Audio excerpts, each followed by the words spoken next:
میں کچھ گھبرا گئی، ایک اجنبی کے ساتھ تنہا کمرے میں بیٹھنا نہ چاہتی تھی۔ جانے کو اٹھ کھڑی ہوئی اور کہا مجھے اس شعبے میں کام نہیں کرنا، میں جا رہی ہوں۔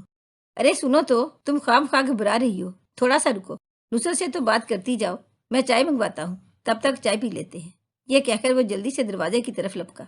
ابھی کچھ سوچنے بھی نہ پائی تھی کہ اس نے کھٹ سے دروازے کو اندر سے بند کر دیا۔ یہ تو نہیں کہوں گی کہ مجھے بچپن سے ٹی وی پر کام کرنے کا شوق تھا، لیکن جب اچھے ڈرامے چلتے تو لڑکیوں کو معیاری اداکاری کرتے دیکھتی تو ان کرداروں میں کھو جاتی۔ تب جی چاہتا کاش میں ان کی جگہ ہوتی، معاشرے میں شہرت اور عزت ملتی اور میں فنکارہ کہلاتی۔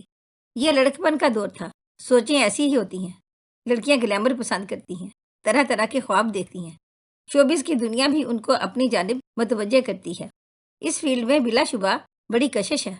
جب تک والد حیات رہے یہ ایک امر محال تھا، لہذا صرف سوچ کر رہ گئی۔ تعلیم کی طرف توجہ رکھی اور کبھی ایسا خیال بھی آتا کہ نامور فنکارہ بنوں تو اس خیال کو فوراً جھٹک کا دل سے نکال دیتی تھی۔ جانتی تھی والد کتنے سخت ہیں، وہ تو سوچ پر بھی پہرا بٹھا دیتے۔ پھر ان کی وفات کے بعد ان دنوں کی اپنی مظلومیت اور معصومیت یاد کرتی ہوں تو رونا آتا ہے۔ اصل میں غربت ہوتی ہی مصیبت ہے، کتنوں کو اجاڑتی ہے اور کس طرح انسان کو ذلیل کرتی ہے۔ والد کی وفات کے بعد رفتہ رفتہ مالی حالات خراب ہوتے گئے اور نوبت فاقوں تک آ پہنچی۔ مجھے اپنی والدہ اور چھوٹے بہن بھائیوں کی خاطر گھر سے باہر قدم رکھنا پڑا۔ گریجویشن کر چکی تھی، ملازمت کے لیے کئی جگہ درخواستیں دی، کوشش کی، نہ ملی تو سخت مایوسی ہوئی۔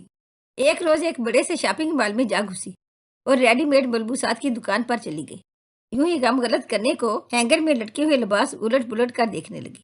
معلوم نہ تھا کہ مالک اسٹور میں موجود ہے۔ جی میں آیا یہاں ملازمت کے لیے معلوم کروں۔ اتنا بڑا شو روم ہے اور کئی لڑکیاں یہاں خصوصی لباس پہنے گاہکوں کو ملبوسات دکھا رہی ہیں۔ ان کو ملازمت کرنے میں آر نہیں تو مجھے کیوں؟ عزت سے روزی کمانا تو انسان کا حق ہے۔ یہ سوچ کر کاؤنٹر کی طرف بڑھی۔ وہاں مالک اپنے ملازمین کی کارکردگی چیک کرنے کے لیے بیٹھا ہوا تھا۔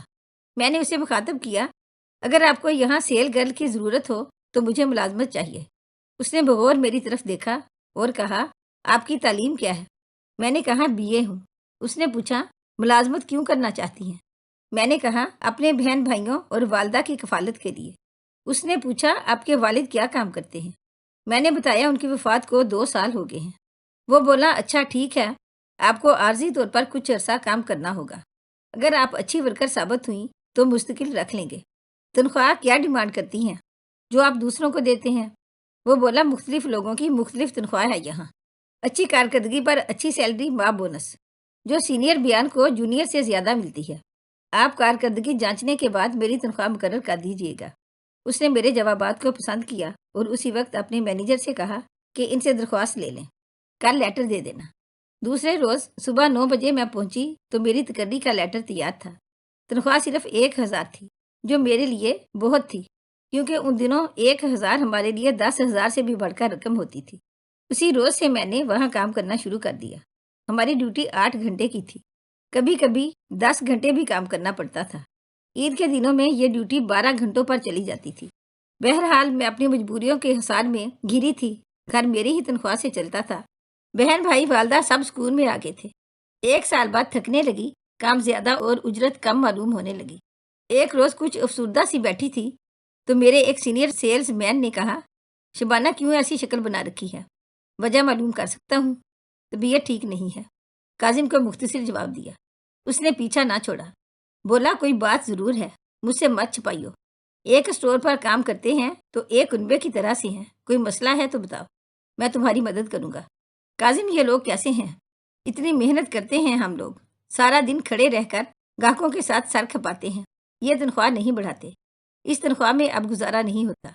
میرے بہن بھائیوں کی فیسیں بڑھ گئی ہیں، دن بدن مہنگائی بھی ترقی کر رہی ہے۔ تم نے بوس سے کہا ہوتا۔ ان سے نہیں کہتی، ان سے مجھے ڈر لگتا ہے، بوس سے بات کرتے ہوئے۔ حق کی بات کرنے میں ڈر کیسا؟ ان کو تو اسی وقت تمہاری تنخواہ بڑھا دینا چاہیے تھی جب تم کو مستقل کیا تھا۔ وعدہ کیا تھا انہوں نے، مگر پھر اس بارے میں کوئی توجہ نہیں کی، بس کام چلا رہے ہیں اپنا۔ یہ مالکان ایسے ہی کام چلاتے رہتے ہیں، جب تک ان سے بات نہ کرو گی تنخواہ میں اضافہ نہیں کریں گے۔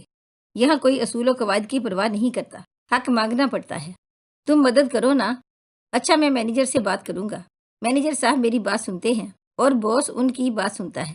واقعی یہاں کاظم کی بات سنی جاتی تھی کیونکہ وہ ایک بہت محنتی اور ایماندار سیلز مین تھا۔ اسے معقول تنخواہ کے علاوہ کمیشن، بونس سب ملتا تھا۔ یہاں کام کرتے ہوئے 10 برس ہو چکے تھے اور یہ عرصہ کسی شعبہ میں اپنا مقام بنانے کے لیے بہت ہوتا ہے۔ ایف اے کے بعد مجبوراً یہاں ملازم ہوا تو بس یہیں کا ہو کر رہ گیا۔ زندگی کے مسائل نے پہلے فرصت نہ دی، پھر اسٹور کے مالک نے اس کو عزت و قدر سے نوازا تو اب اس کا جی نہ کرتا تھا ان لوگوں کو چھوڑ کر کہیں اور جائے۔ حالانکہ اس دوران اس کے مراسم بڑے بڑے لوگوں سے ہو چکے تھے، مگر کم اجرت کے باوجود بھی اس جگہ کو چھوڑ کر نہ گیا۔ کاظم نے مینیجر سے کہہ کر میری درخواست باس تک پہنچا دی اور انہوں نے میری اچھی کارکردگی کی رپورٹ دیکھ کر تنخواہ میں اضافہ کر دیا، لیکن بہت تھوڑا سا اضافہ کیا، صرف 200 روپے۔ اس اضافے پر میرا دل ٹوٹ گیا، سوچا اب کہیں اور ملازمت کرنا چاہیے۔ باس کو تو احساس ہی نہیں کہ کوئی کتنا محنتی اور ایماندار ہے، ان کو بس اپنے بزنس کو ترقی دینے سے غرض رہتی ہے۔ بہرحال میں کاظم کی اسی دن سے بہت مشکور رہنے لگی تھی، جس نے کم از کم میری سفارش تو کی۔ کاظم بہت خوش پوشاک تھا، اچھی شکل و صورت تھی، جلد ہی ہر کسی کا دل موہ لیتا تھا، سب اسے پسند کرتے تھے، دوسروں کے کام آتا تھا، اسے بات کرنے کا ڈھنگ آتا تھا، تبھی میں بھی اسے پسند کرنے لگی۔ میری یہ عادت تھی کسی سے فری نہ ہوتی۔ بہت سے لڑکوں نے قدم آگے بڑھانے کی کوشش کی، کسی کو لفٹ نہ دی، بس اپنے کام سے کام رکھتی تھی۔ میرے ساتھ کام کرنے والے لڑکے کہتے بڑی مغرور ہے، نہ جانے خود کو کیا سمجھتی ہے۔ سب نے کوشش کی مجھے اپنی جانب ملتفت کرنے کی، لیکن ناکام رہے، مگر کاظم کامیاب ہو گیا۔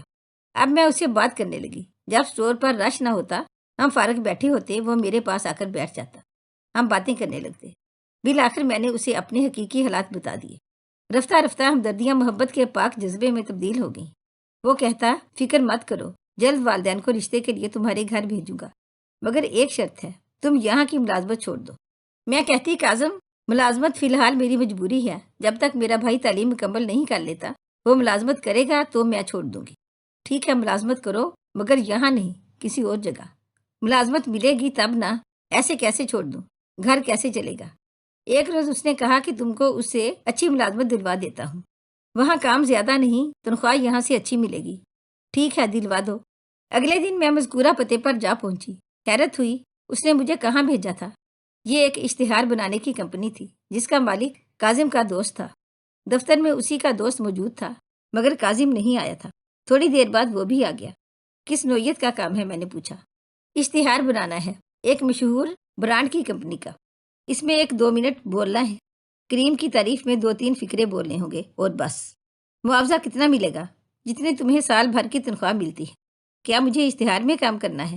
لیکن لوگ دیکھیں گے، امی تو بالکل اجازت نہ دیں گی۔ وہ کیوں اجازت نہ دیں گی؟ تم ایک معیاری کمپنی کے اشتہار میں کام کرو گی، صاف ستھرا اشتہار ہے۔ اسٹور پر ساری زندگی کھڑے رہ کر 8-10 گھنٹے کی محنت کا معاوضہ آخر کیا ملے گا؟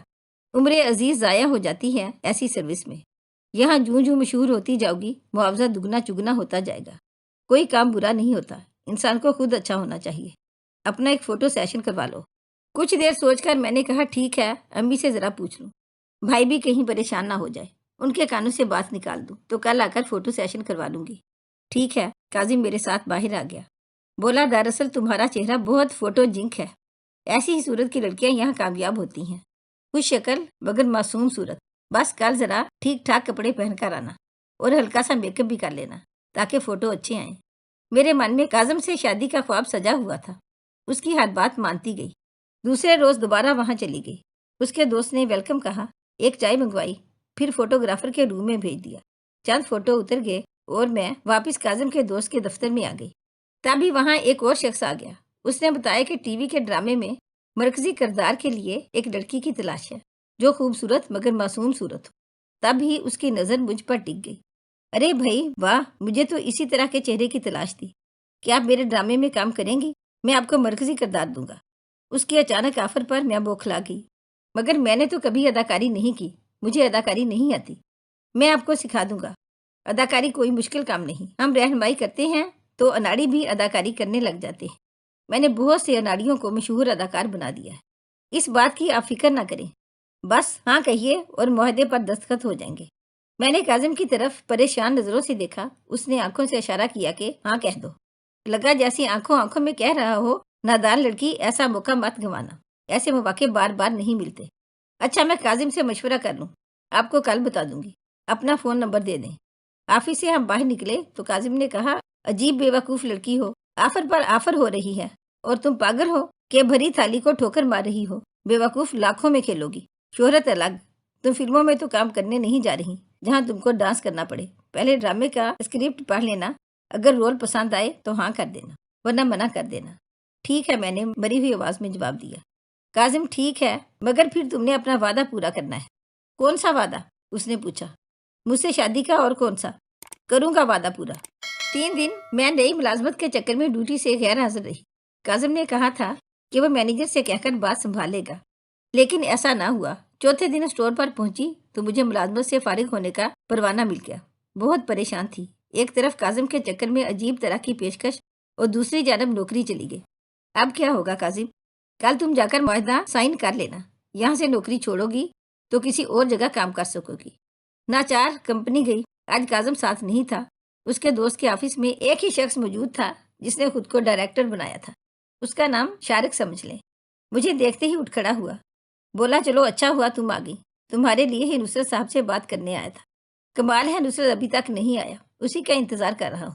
تھوڑی دیر گزر گئی، تب بھی اس نے میری جانب معنی خیز نظروں سے دیکھنا شروع کر دی۔ میں کچھ گھبرا گئی، ایک اجنبی کے ساتھ تنہا کمرے میں بیٹھنا نہ چاہتی تھی۔ جانے کو اٹھ کھڑی ہوئی اور کہا، مجھے اس شعبے میں کام نہیں کرنا، میں جا رہی ہوں۔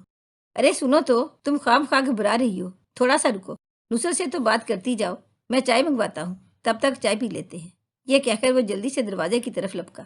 ابھی کچھ سوچنے بھی نہ پائی تھی کہ اس نے کھٹ سے دروازے کو اندر سے بند کر دیا۔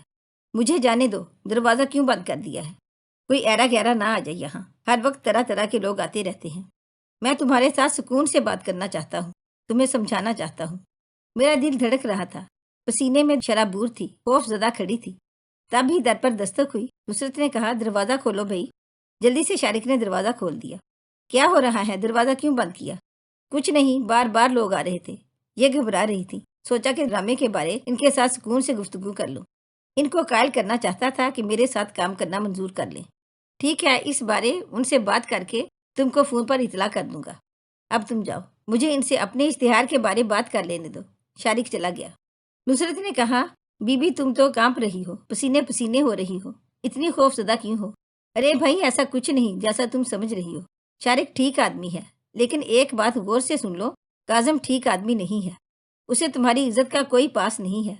وہ صرف دولت مند ہونا چاہتا ہے تمہارے ذریعے، اس لیے وہ تم کو یہاں لایا ہے۔ وہ تم سے شادی بھی نہیں کرے گا۔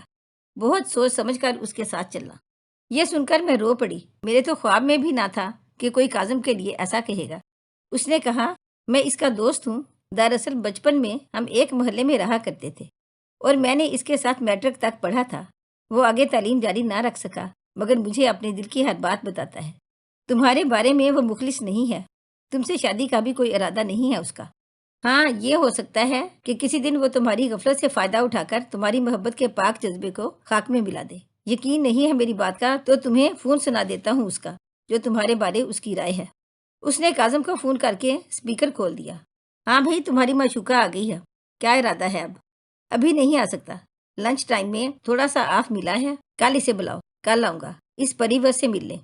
یار کچھ کام وام دو اسے تاکہ پھنسی رہے، اچھی قسمت ہوگی تو کامیاب رہے گی، ہمارے تمہارے وارے نیارے ہو جائیں گے، ورنہ روتی رہے اپنی قسمت کو، ہم کیا کریں؟ بس 2-4 ایسی باتیں کہیں جو یہاں بتا نہیں سکتی۔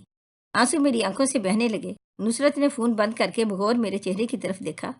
میں یہاں کام نہیں کروں گی، کوئی شوق نہیں مجھے شوبز کا، کسی اسکول میں کم تنخواہ پر ٹیچر ہو جاؤں گی۔ یہ کہہ کر کرسی سے اٹھنے لگی تو وہ بولا، ذرا ٹھہرو، بات سن لو، پھر چلی جانا۔ گویا تم شوق کے لیے شوبز میں نہیں آئی۔ میں ایک مجبور لڑکی ہوں، ملازمت کے لیے آئی تھی۔ آپ کی بھی کوئی بہن ہوگی، اسی کا واسطہ مجھے جانے دیں۔ میرے لہجے کی کپکپاہٹ اور چہرے پر بے چارگی دیکھ کر وہ بولا، تو مجھے یقین آ گیا ہے تم سچ کہتی ہو، تم ایک اچھی لڑکی ہو مگر نادان ہو، اس شاطر کے دھوکے میں آ گئی۔ میں تم کو بہن تو نہیں بنا سکتا، البتہ ایک پیشکش ہے میری طرف سے۔ گھر جا کر سنجیدگی سے سوچنا اور فون کر دینا۔ میں اپنی والدہ کو لے کر آ جاؤں گا، تمہاری والدہ سے بات کریں گی، تم سے شادی کروں گا۔ یہ دنیا بری جگہ ہے، دفتر دفتر بھٹکنے سے بہتر ہے گھر بسا لو۔ میں تمہاری والدہ اور بہن بھائیوں کو سنبھال لوں گا۔ جب تک تمہارے بھائی کمانے کے لائق نہیں ہو جاتے، مجھے ادراک ہوا کہ اس شخص کا ضمیر زندہ ہے۔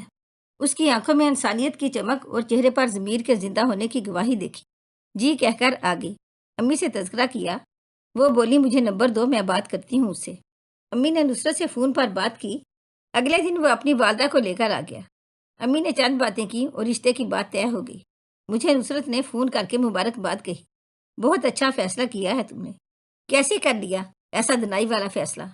جب آپ نے کہا کہ میں تم کو بہن تو نہیں بنا سکتا، مگر اس لفظ کی لاج رکھتے ہوئے نصیحت کرتا ہوں کہ ابھی گھر لوٹ جاؤ، کیونکہ ابھی زیادہ دیر نہیں ہوئی، ابھی تم نے کچھ نہیں کھویا، مگر آگے جا کر بہت کچھ گنوا دو گی۔ کاظم جان بوجھ کر نہیں آیا، وہ تمہیں میرے حوالے کر گیا ہے۔ اب تمہاری مرضی، میری آفر کو قبول کرو یا نہ کرو، کل سوچ کر بتا دینا۔ آپ کی آفس سے نکلتے ہوئے میرے دل نے کہا آپ صحیح کہہ رہے ہیں۔ مجھے لگا آپ ٹھیک آدمی ہیں، ورنہ مجھے کاظم کی طرح دھوکے میں رکھنے کے لیے ہزار باتیں بنا کر سبز باغ دکھا سکتے تھے۔ امی کو تمام حالات بتائے، انہوں نے آپ سے بات کرنے کی خواہش کی اور یوں میں نے ان کے مشورے کے بعد ہاں کہہ دی۔ شکر کہ عقل سے کام لیا، ورنہ تم جیسی لڑکیاں جو دوسروں کی باتوں میں آ جاتی ہیں عموماً عقل سے پیدل ہوتی ہیں، لیکن تم عقل سے پیدل نہیں ہو، ورنہ میرے حق میں اتنا اچھا فیصلہ نہ کرتی۔ آج میں نصرت کی بیوی ہوں، ہماری شادی کو 15 برس ہو چکے ہیں۔ وہ بہت اچھے انسان ہیں، اچھے برے کی پہچان رکھتے ہیں، میں ان کے ساتھ بہت خوش ہوں۔ اگر آپ کو ہماری آج کی کہانی اچھی لگی ہو تو پلیز اسے لائک کریں، شیئر کریں اور مزید اچھی ویڈیو کے لیے ہمارے چینل کو سبسکرائب کریں۔ شکریہ۔